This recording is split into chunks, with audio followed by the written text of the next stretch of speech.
읽겠습니다. 본문은 사도행전 5장 1절에서 11절까지. 사도행전 5장 1절에서 11절까지 같이 읽겠습니다. 사도행전 5장 1절에서 11절 시작. 아나니아라는 사람이 그의 아내 삽비라와 더불어 소유를 팔아 그 값에서 얼마를 감춤해 그 아내도 알더라. 얼마만 가져다가 사도들의 발 앞에 두니 베드로가 이르되 아나니아야 어찌하여 사탄이 내 마음에 가득하여 내가 성령을 속이고 땅값 얼마를 감추었느냐. 땅이 그대로 있을 때에는 내 땅이 아니며 판 후에도 내 마음대로 할 수가 없더냐. 어찌하여 이를 내 마음에 두었느냐. 사람에게 거짓말한 것이 아니요 하나님께로다. 아나니아가 이 말을 듣고 엎드러져 혼이 떠나니 이를 듣는 사람이 다 크게 두려워하더라. 젊은 사람들이 일어나 시신을 싸서 메고 나가 장사하니라. 3시간쯤 지나 그의 아내가 그 일어난 일을 알지 못하고 들어오니 베드로가 이르되 그 땅 판값이 이것뿐이냐 내게 말하라 하니 이르되 예 이것뿐이라 하더라. 베드로가 이르되 너희가 어찌 함께 꾀하여 주의 영을 시험하려 하느냐. 보라 내 남편을 장사하고 오는 사람들의 발이 문 앞에 이르렀으니 또 너를 메어 내어가리라 하니 곧 그가 베드로의 발 앞에 엎드러져 혼이 떠나는지라. 젊은 사람들이 들어와 죽은 것을 보고 메어다가 그의 남편 곁에 장사하니 온 교회와 이를 듣는 사람들이 다 크게 두려워하더라. 아멘. 초대교회는 그야말로 강력한 성령의 임재, 또 살아있는 베드로의 말씀 선포, 진리가 충만했기에 정말 강력한 공동체로 일어났습니다. 한 번 설교에 3,000명이 5,000명이 구원받는, 그래서 정말 교회가 가지고 있는 위력적인 모습이 등장합니다. 그러면서 교회만 크고 또는 사람들만 모이는 것이 아니라 그들의 삶의 구체적인 모습들이 변화되기 시작합니다. 그저 한 푼 더 벌고 더 가지고 더 높아지려던 사람들이 이제는 낮아지기를 원하고 가진 것을 내 것이라 여기지 않는 나눔의 아름다운 공동체가 일어납니다. 특별히 바나바라는 사람은 자기 땅을 팔아서 가난한 자를 위하여 섬김의 아름다운 모습을 보여준 사건이 오늘 본문 바로 앞에 있는 4장 마지막 절입니다. 자, 이렇게 교회가 성령의 역사가 있고 막 불치 환자가 일어나고 가난한 자가 없이 넉넉한 삶을 사는 이 아름다운 하나님의 나라가 곧 도래한 것 같은 이 모습을 가장 싫어하고 가장 괴로워하는 존재가 하나 있었죠. 뭘까요? 사탕은 아니고 사탄. 사탄입니다. 그냥 내버려 둘 수 없는 거예요. 그래서 어쨌든 이 하나님의 공동체, 하나님의 나라를 경험하고 있는, 하나님의 영광이 있고 치유가 있고 회복이 있고 삶의 변화가 있고 기쁨이 있는, 이걸 어떻게 하든지 좀 흔들고 방해하고 싶어서 접근해서 했던 첫 번째 사건이 오늘 본문 사도행전 5장입니다. 그건 뭐냐면 물질로 틈을 타 이 공동체를 흔들어 놓은 것입니다. 사장 마지막에 있던 대로 유무상통, 누구든지 자기 재산을 내 재산으로 여기지 않았던 이 아름다운 공동체 가운데 가장 빛나는 사람 바나바, 위로의 아들이란 별명이 붙었던 바나바의 행실을 보면서 많은 사람들이 야 나도 그러면 내 집에 있는 걸 팔아서 내 직업을 열어서 내가 가진 것을 좀 내어놓아서 사도들의 발 앞에 놓아야 되겠다, 그런 마음을 가졌습니다. 그 중에 특별히 오늘 5장에 나타나는 아나니아와 삽비라라는 이 부부 또한 그 아름다운 사람입니다. 여러분, 아나니아라는 사람의 이름의 뜻이 뭐냐면 은혜를 입은 자, 하나님의 은혜를 입은 사람이란 뜻입니다. 그리고 삽비라라는 말은 아름답다라는 말의 뜻이 있습니다.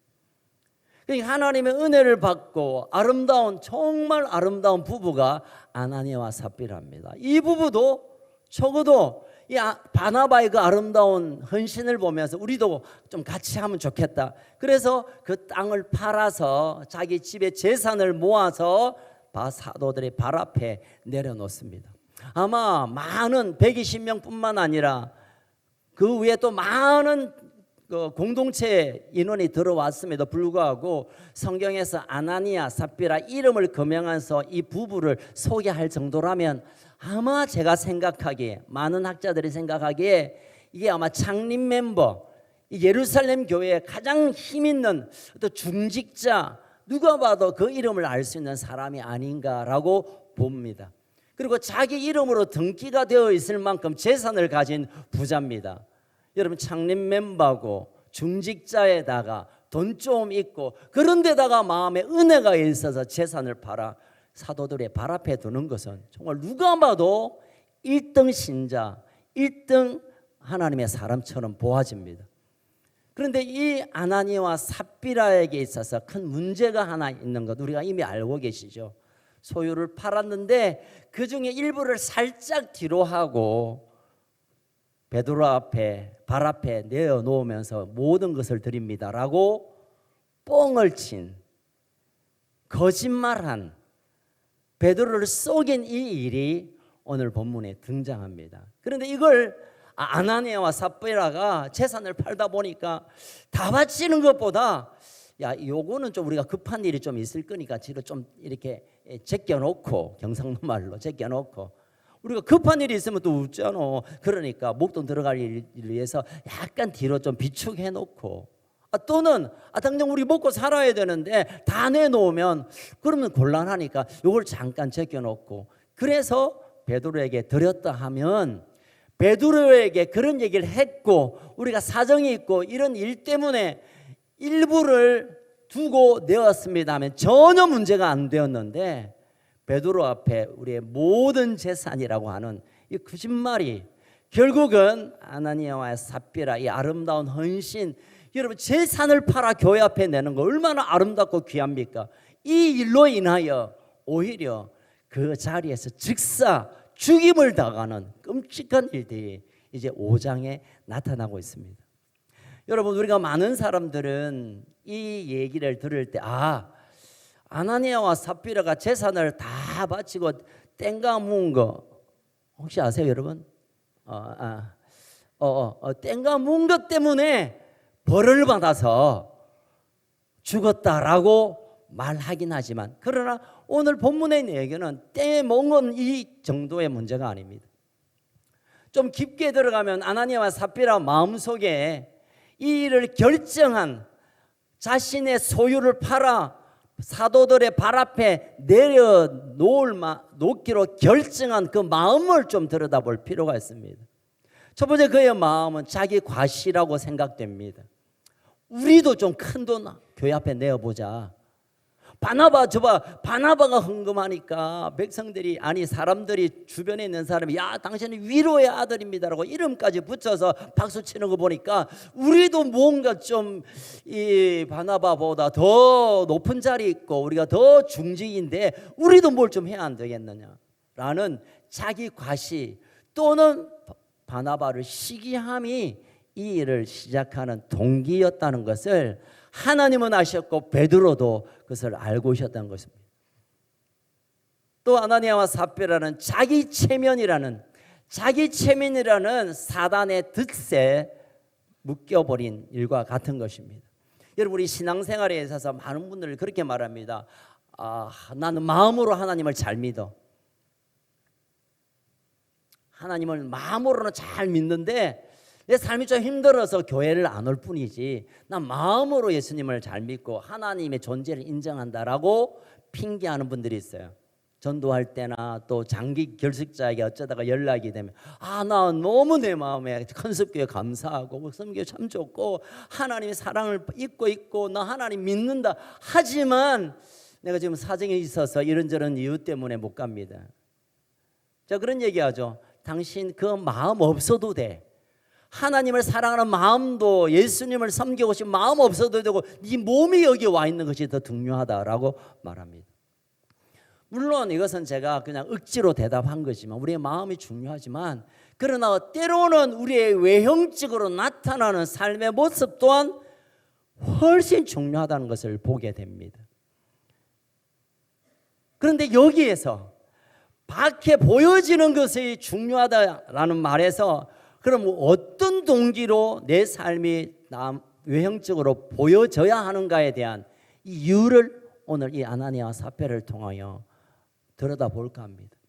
적어도 이 부분은 우리 교인들이, 예루살렘의 교인들이 또는 베드로가 또는 내 친구가 우리 가족이 또는 바나바를 좋아하는 사람들이 나를 어떻게 생각하느냐, 사람들이 나를 어떻게 평가하느냐의 기준으로 이 일을 했다는 것을 우리는 충분히 알 수 있습니다.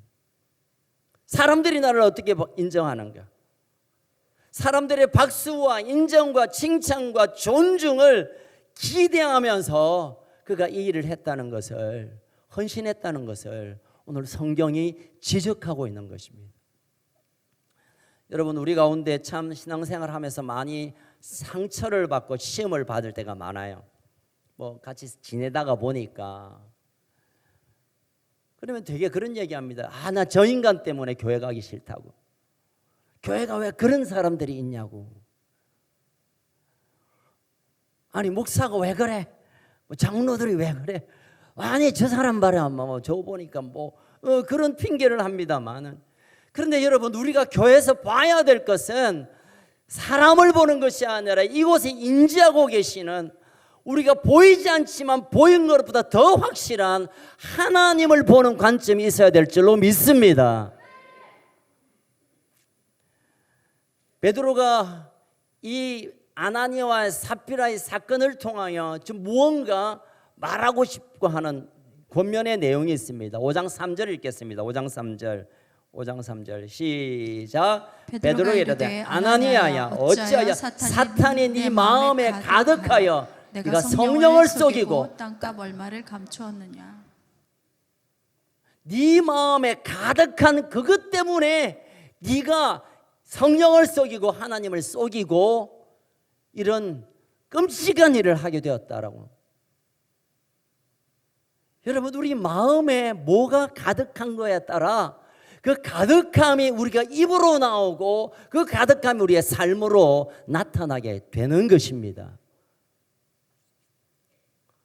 누군가 불만을 많이 말하고 하다 보면 그 사람이 정의로운 사람처럼 사람들을 평가하지만, 그러나 그 안에 부정한 것들이 워낙 많기 때문에 그 부정한 것이 입으로 나와서 누군가를 향하여 부정한 얘기를 해요.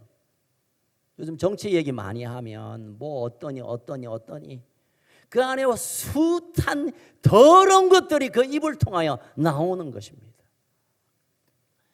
여러분, 우리 안에 뭐가 가득 차는가? 마음의 공간이 있습니다. 우리 안에 공간.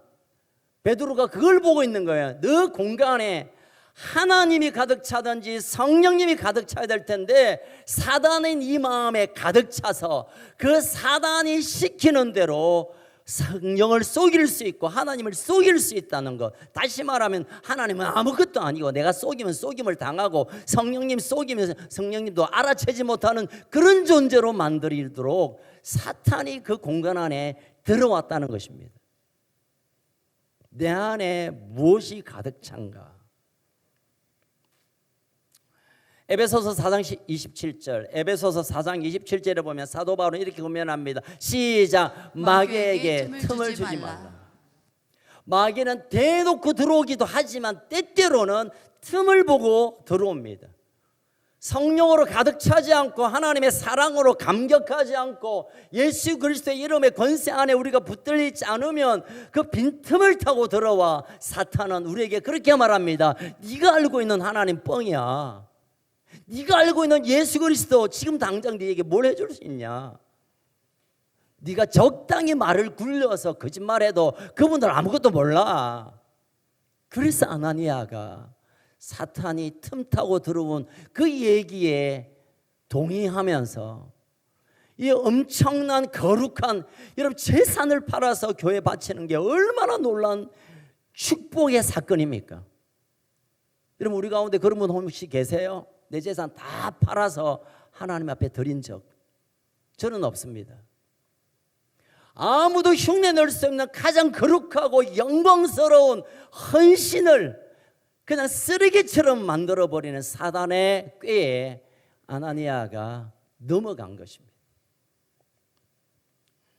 우리가 이 본문을 대할 때 자칫 오해할 수 있는 것은 그래도 100개 중에 한두 개가 감찼을 거 아닙니까?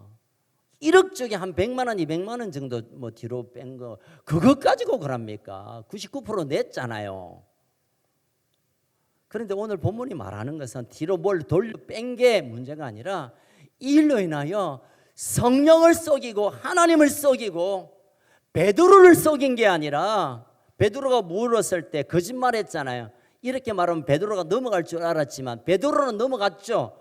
그러나 하나님께서 베드로를 통하여 성령께서 주시는 감동은 성령께서 나를 속이는 것으로, 나를 그냥 값없는 존재로 여기는 이것에 하나님이 견딜 수 없어서 결국은 그 자리에서 죽음으로 결정을 하셨다는 것입니다.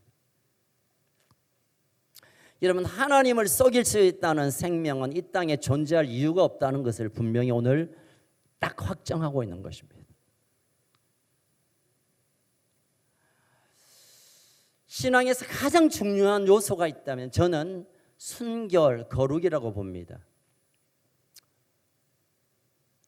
하나님을 하나님으로 알고 예수 그리스도를 예수 그리스도로 인정하며 그 앞에 자신의 존재를 아는 것, 이것이 거룩인데, 이 거룩이 어쩌면 그 무엇보다 우리에게 가장 존귀하고 아름답고 하나님 보시기에 흠양할 만한 것입니다. 여러분, 신부는 순결이 가장 큰 재산입니다. 신부가 돈을 많이 가지고 있고 어떤 지혜가 있고 능력보다 더 위대한 가치는 순결입니다. 거룩한 신부가인 우리가 하나님 앞에 내어놓을 수 있는 것은 수백억이 아니라 어떤 큰 사역이 아니라 순결한 모습으로, 거룩한 모습으로, 정직한 모습으로 하나님 앞에 서는 것, 이것을 가장 귀히 여깁니다. 창세기 3장에 보면 인간의 타락이 시작되죠. 동산 가운데 선악을 아는 나무의 과실을 먹지 말라고 했는데 사단은 뱀으로 와서 꼬십니다. 야, 그거 다 뻥이야. 죽지 않아. 안 죽는다니까. 너 눈 밝아져서 힘이 있어서 널 달라들을까 봐 하나님이 뻥친 거지. 괜찮아.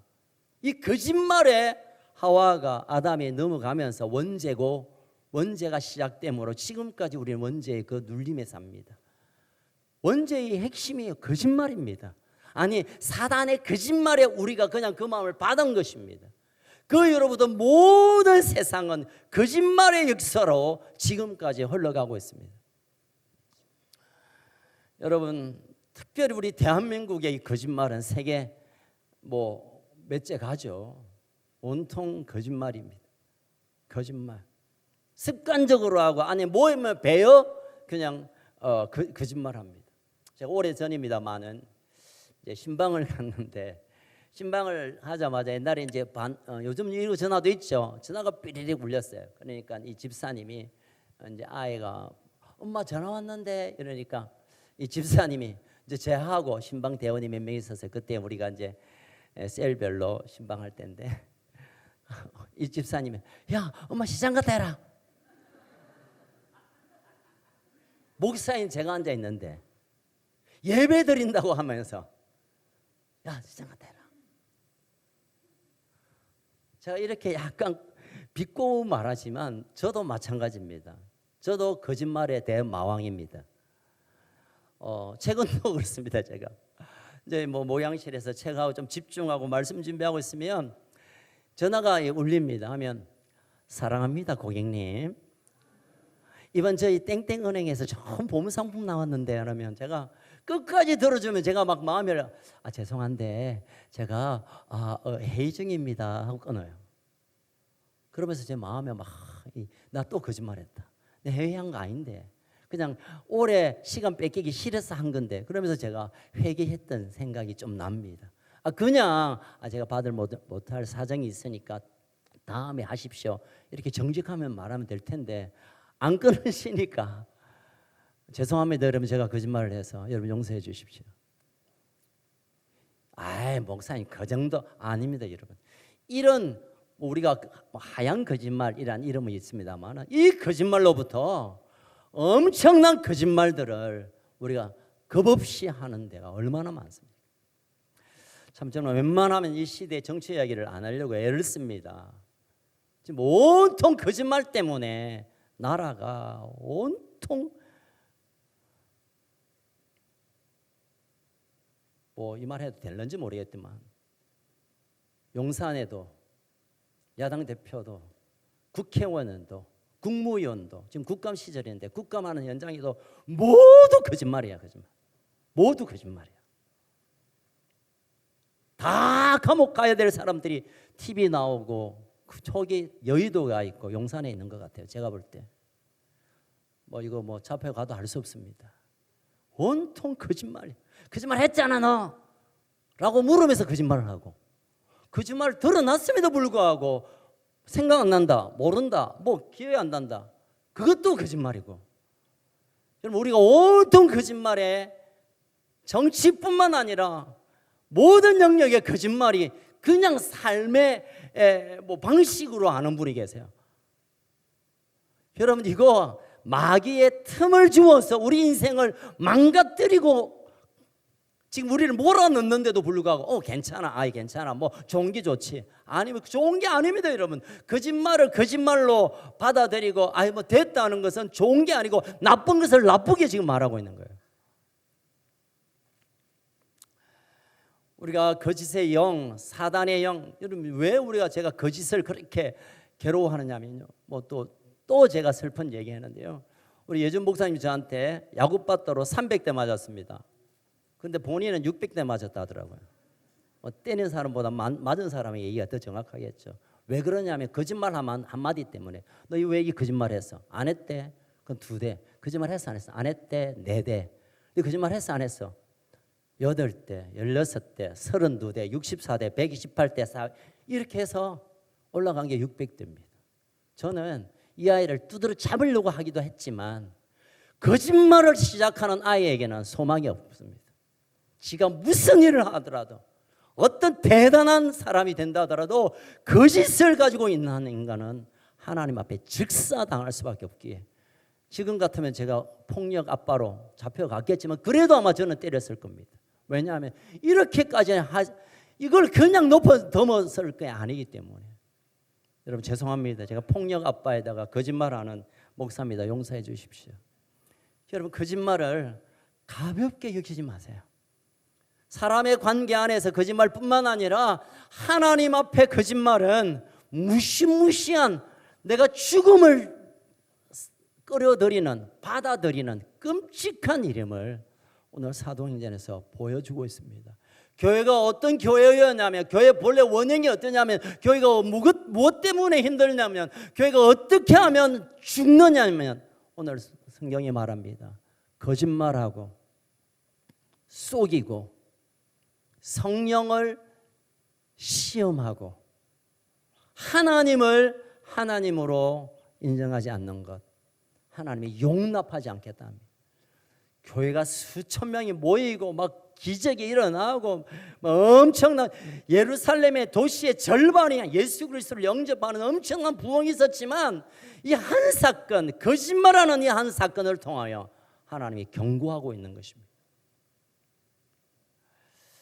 자, 아나니아, 이 아나니아의 뜻은 뭐라 했죠? 하나님의 은혜인데요. 아나나이너스라는 이 아나니아의 말을 영어 언어 번역에 보면 거짓말쟁이로 비꼬아서 해석합니다. 아나니아라는 이 말이 하나님은 은혜시다라는 본래 이름의 뜻인데, 지금은 그 아나니아라는 말이 거짓말쟁이로 번역되고 이해되고 있다는 겁니다. 마치 그렇습니다. 이완용 씨 하면 이완용이 뭐 어때? 완성한 용감하고 이런 이름에 좋은 뜻이 있겠죠. 그러나 그 이름을 들으면 매국노라고 불리는 것처럼, 아나니아가 하나님의 은혜를 입은 자고 교회에 충성하고 헌신했는데, 지금은 그 모든 것을 거짓말쟁이의 이름의 본래 뜻은 사단의 종이라는 뜻입니다. 요한복음 8장 44절에 보면 사단의 정체에 관해서 이렇게 말합니다. 거짓말쟁이며 거짓의 아비라고 예수님은 말하고 있습니다. 거짓은 인격적인 게 아니고 버릇이고 습관이 아니라 영적인 것이며, 그 영적인 것은 사단에 아직도 매여 있는 자들이 자기도 모르게 끌려가고 있다는 것입니다. 아름답다는 뜻을 가진 삽비라도 얼마나 아름답습니까? 아마 예쁘기도 했겠죠. 신앙도 아름다웠죠. 재산을 팔 정도면. 그래도 그 아름답다는 삽비라도 성령을, 주의 영을 시험하는 하나님을 의심하고 또는 속임으로 가장 비참한 여인, 남편 죽고 3시간 후에 갔다가 죽음을 당하는 가장 불행한 여인의 이름이 되어버린 것입니다.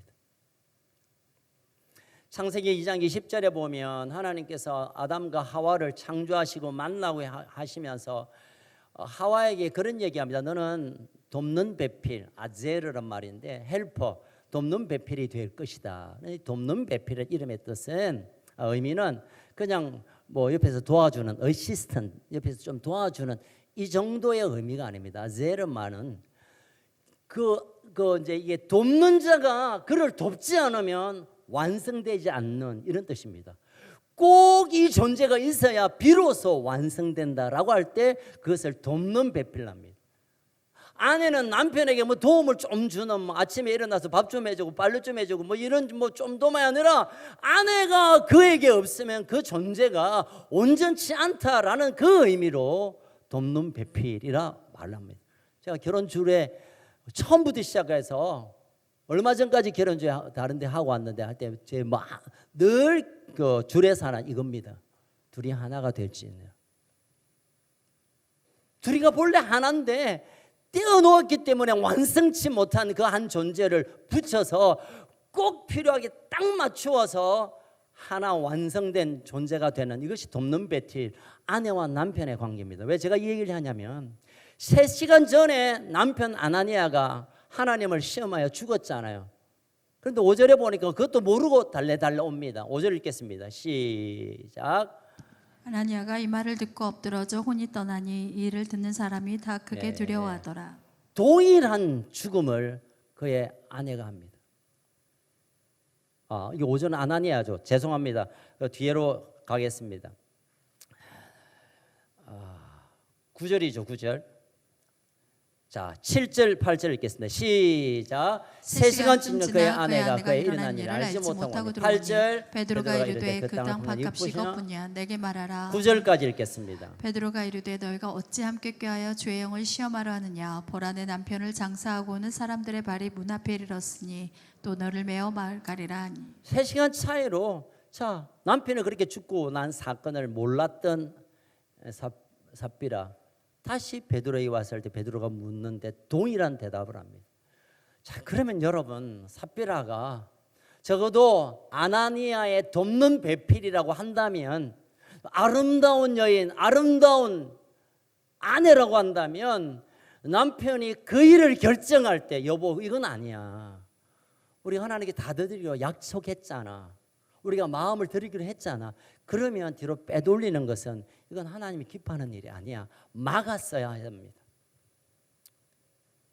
뭐 또 아나니아가 알아서 독단적으로 그냥 흑음을 할 수 있었겠지만 아마 그건 거 아닌 것 같아요. 왜냐하면 2절에 보니까 이런 기사가 있습니다. 2절 볼까요? 시작. 그가 얼마 값주매 그 아내도 알더라.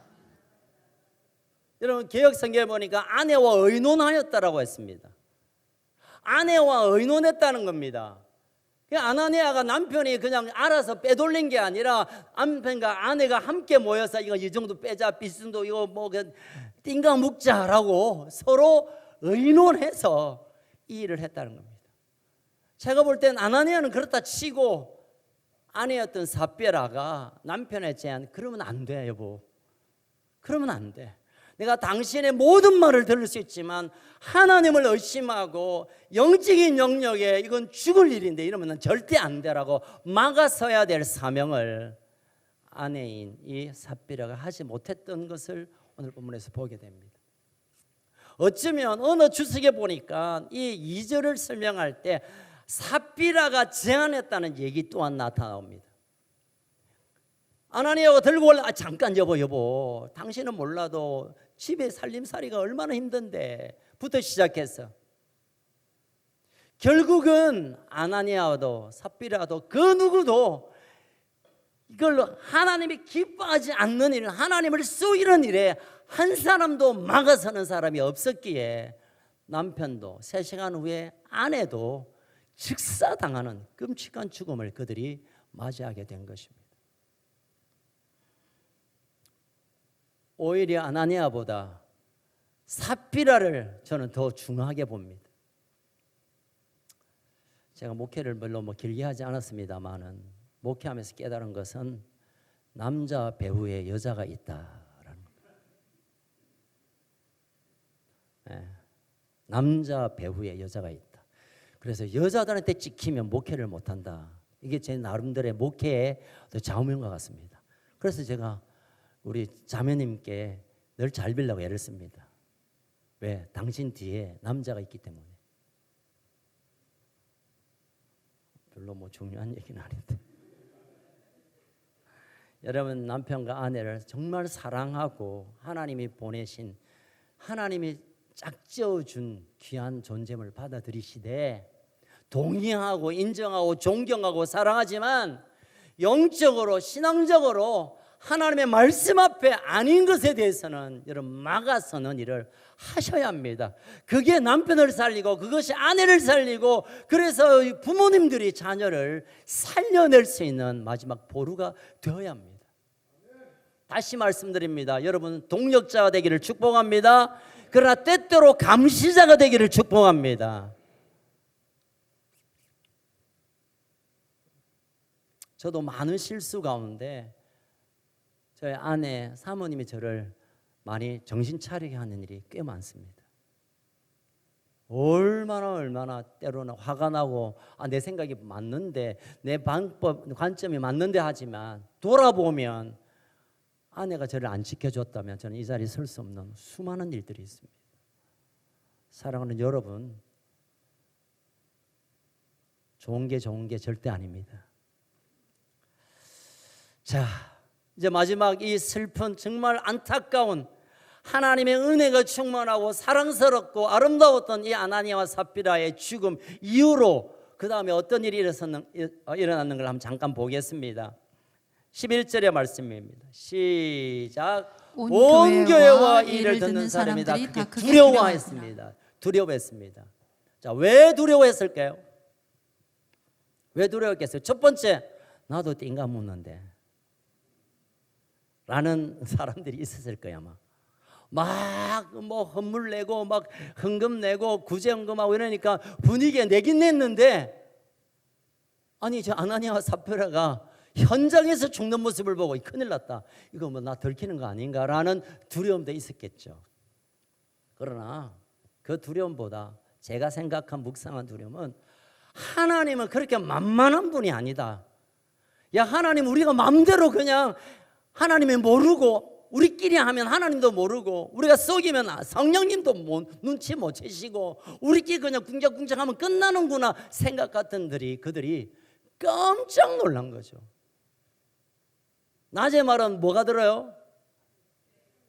성령님이 듣고 밤에 말은 성령님이 들어요. 하나님이 다 아세요 여러분. 우리를 다 아신다고요. 우리의 생각 한 자락 오늘 금방 가진 마음 우리가 그냥 생각 모든 한 자락을 놓치지 않고 알고 계세요. 보고 계세요. 그러니까 우리가 두렵죠. 그분 앞에 내가 그냥 나쁜 마음 가지면 하나님은 딱 보고 계신다 하면 아이고 참 내가 이러면 안 되지. 여러분 이것이 하나님을 경외함의 출발입니다. 하나님 다 아시고 다 보시고 다 듣고 계시고 우리가 숨은 의도를 다 들여다보고 계신다는 것을 인정하는 것부터 우리가 하나님을 경외하고 하나님 앞에 나올 수 있고 하나님을 하나님으로 부를 수 있게 되는 것입니다. 크게 두려워했습니다. 여러분 초대교회는 막 기적도 일어나고 막 헌금도 많이 하고 숫자도 늘어나지만 그것보다 우리가 꼭 주목해야 될 것은 하나님을 두려워해야 합니다. 하나님을 두려워해야 돼요. 저도 마찬가지고 우리 모두가 하나님 앞에 있는 존재로 하나님이 다 아시는 것을 우리가 인정함으로 그분 앞에 서는 것, 이것이 참 믿음에 참 경외함에 참 우리 교회됨에 가장 귀한 존재 요소라는 것을 다시 기억하기를 주의 이름으로 축원합니다. 여러분 순결이 가장 큰 힘입니다. 이 시대는 거룩이 가장 큰 힘입니다. 어쩌면 우리가 이 땅의 인생의 목표가 유명해지고 많아지고 높아지는 것이 아니라 오늘 한 주라도 거룩함으로 하나님 앞에 살아내는 것, 이것이 우리 인생의 최고의 목표, 최고의 소원이어야 될 것입니다. 꿈에도 소원은 통일, 이제는 통일하자마자는 사람 인간들도 있던데, 우리가 통일이 우리 인생의 소원이 아니라 내가 오늘 하루 하나님 앞에 순결하게 거룩하게 하나님 보실 때 부끄럼 없이 서는 것이 내 인생의 목표고 소원이고 또 우리의 가장 바람이고, 그래서 오늘 하나님 나를 위하여 그래 내 사랑하는 아들아 안아주시는, 그리고 내일도 그렇게 살기로 결정하는 것, 이 삶의 연속 가운데 하나님의 나라의 영광을 이제는 보게 되는 일들이 일어나게 될 줄 믿으시길 주의 이름으로 축원합니다. 한번 따라합시다. 정직이 거룩이다. 정직이 거룩이다. 거룩이 힘이다. 거룩이 힘이다. 정직이 거룩이다. 정직이 거룩이다. 거룩이 힘이다. 거룩이 힘이다. 이 거룩의 힘으로 승리하는 우리의 삶 되기를 주의 이름으로 축원합니다. 살아계신 하나님 아버지 감사합니다. 초대교회의 그 왕성한 부흥을, 그 엄청난 부흥을 가로막았던 한 사건, 물질을 속이는, 하나님을 속이는, 성령을 시험하는 일이었음을 오늘 성경이 우리에게 계시하고 있습니다. 하나님 다 알고 계시는데, 하나님 다 보고 계시는데, 머리털 새 신발처럼 섬세하게 우리를 살피고 계시는데, 하나님이 없는 것처럼, 성령이 없는 것처럼, 예수님이 모르는 것처럼 속였던 우리의 모든 것을 이 시간 주 앞에 고백합니다. 하나님 앞에 정직함으로 우리의 삶을 다시 주께 향하게 하시고, 하나님 앞에 정직할 뿐만 아니라 하나님이 보내신 자들, 내 사랑하는 아내와 남편과 자녀와 우리 가족들을 정말 정직하게 보고 다가서는 그런 온전한 하나님의 나라의 공동체로 우리가 나아가게 하여 주시옵소서. 세상이 거짓이니까 적당히 거짓해도 된다는 이 무시무시한 엄청난 큰 죄가 하나님께서 본보기로, 초대교회 본보기로 이들을 3시간 차로 즉사시킨 것을 보면서, 하나님, 우리 교회는, 교회인 나는, 교회인 우리들은 이 거짓의 모든 굴레를 뒤로하고 정직함으로 하나님 앞에 함께 서는 우리 가족이 되게 하여 주시옵소서. 아직도 우리 입술에 습관적인 거짓말들, 꾸며내지 않았는데도 불구하고 툭 튀어나오는 이 거짓말들, 거짓의 영인 사단의 영향 가운데 있기에 이런 일들이 그냥 대수롭지 않게 나타나는 이 현실을 보고 있습니다. 주님, 한 자락의 생각도 한마디 말도 정말 하나님의 마음으로 정직하고 진실됨으로 하나님의 거룩을 지키는 저와 우리 가족 되기를 소원합니다. 그동안 수많은 거짓말을 주님 용서하시고, 셀 수 없는 거짓의 생각을 용서하시고, 하나님을 시험하고 성령을 속였던 것들을 이 시간 용서하시고, 하나님 앞에 순결한 신부로, 거룩한 신부로, 깨끗한 신부로 다시 서게 하여 주시옵소서. 성령님, 이 시간 우리 가운데 순결의 영, 거룩의 영, 진실의 영, 정직의 영으로 임하여 주시옵소서.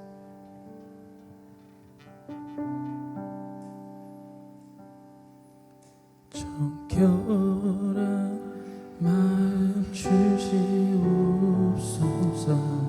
거짓에 빠졌던 다윗이 하나님 앞에 나와 고백했던 노래입니다. 우리가 이 노래를 주님 앞에 올려드리며 나아갑시다. 정직한 영을 새롭게 하소서. 다시 한번 고백합니다. 정결한 마음을 주시옵소서. 주님, 정결한 마음 주시옵소서. 오 주님, 정직한 영을 새롭게 하소서. 나를 주님 앞에 멀리하지 마십시오. 나를 주님 앞에서 멀리하지 마시고 주의 성령을 거두지 마옵소서.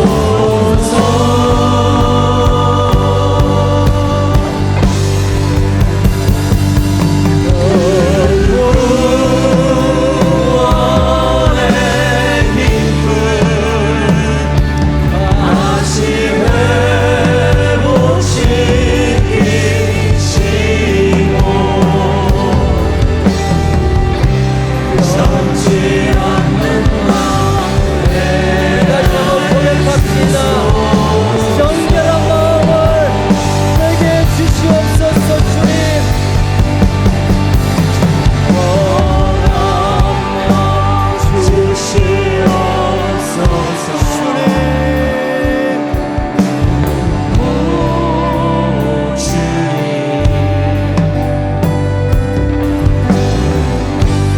정직한 영을 새롭게 하소서. 정결한 마음을 주시옵소서. 주님, 정결한 마음 주시옵소서. 오 주님, 정직한 영을 정직한 영을 새롭게 하소서. 나를 주님 앞에 멀리하지 마십시오. 나를 주님 앞에서 멀리하지 마시고 주의 성령을 거두지 마옵소서.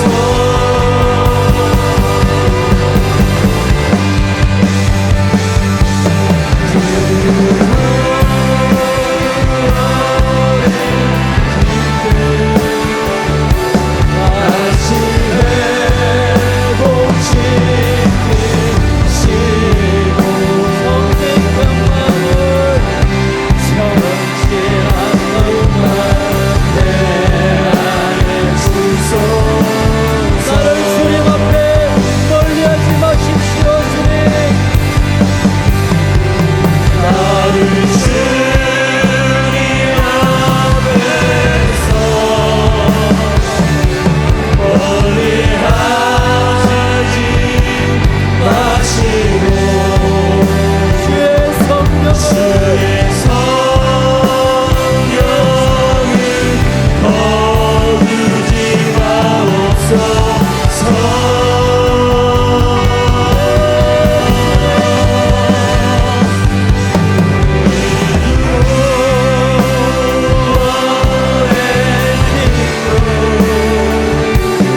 다시 회복시키시고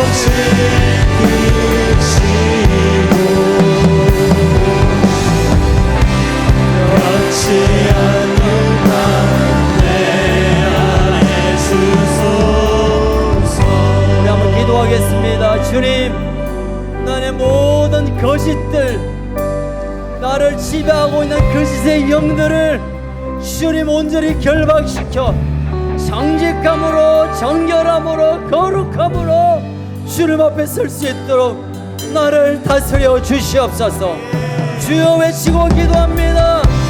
주여.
마지막으로 한 번 더 기도하겠습니다. 하나님, 오직 거짓으로 덮여있는 이 나라, 이 백성, 이 민족을 불쌍히 여겨주시고 하나님의 거룩으로 이 땅을 다시 일으켜 주옵소서. 특별히 10월 27일 이 땅의 거짓의 영에 사로잡힌 동성애와 모든 악한 더러움을 우리가 파쇄하는 이 기도회 위에 하나님 성령님 찾아가 주셔서 이 땅의 진실과 순결이 거룩이 강같이 흐르게 하여 주옵소서.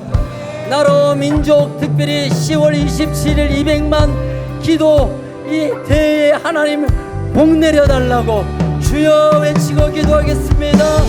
주여. 하나님 아버지, 이 나라 이 백성을 불쌍히 여겨 주옵소서. 온통 거짓과 모든 술수와 모든 타락 가운데서 하나님 이 나라를 살려주옵소서. 이 민족을 살려주십시오. 10월 27일 이 땅의 믿음의 사람들, 숨겨둔 믿음의 사람들이 모여 하나님의 이름을 부르짖고 외칠 때 이 땅의 하늘에 놀라운 순결의 영이 부어지게 하옵소서. 오직 거짓과 부정과 부패가 끊어지고 하나님의 온전한 진리와 거룩이 이 땅에 존재하여 주옵소서.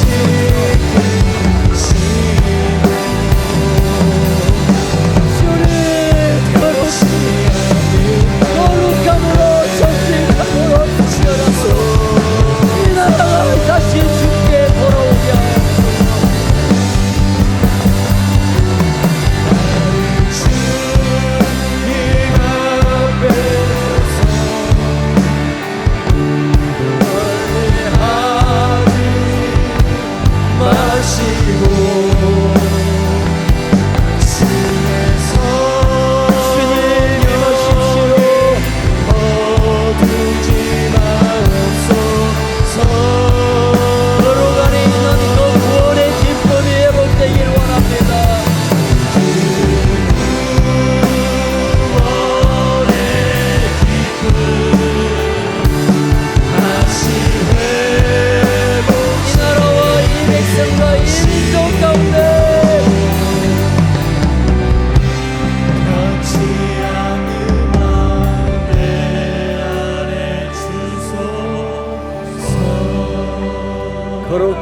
거룩하신 하나님, 내가 거룩하니 너희도 거룩하라고 말씀하셨는데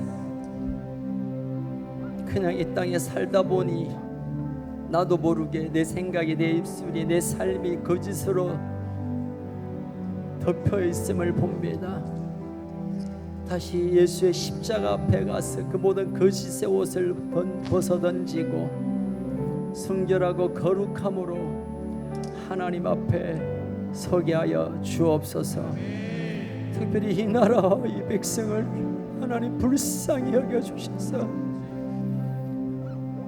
멸망의 길, 죽음의 길, 흑암의 길로 달려가는 이 민족을 주님 붙들어 세워주셔서 하나님의 거룩 가운데 마지막 주님 오실 길을 예비하는 사명의 나라로 이 나라를 세워 주옵소서.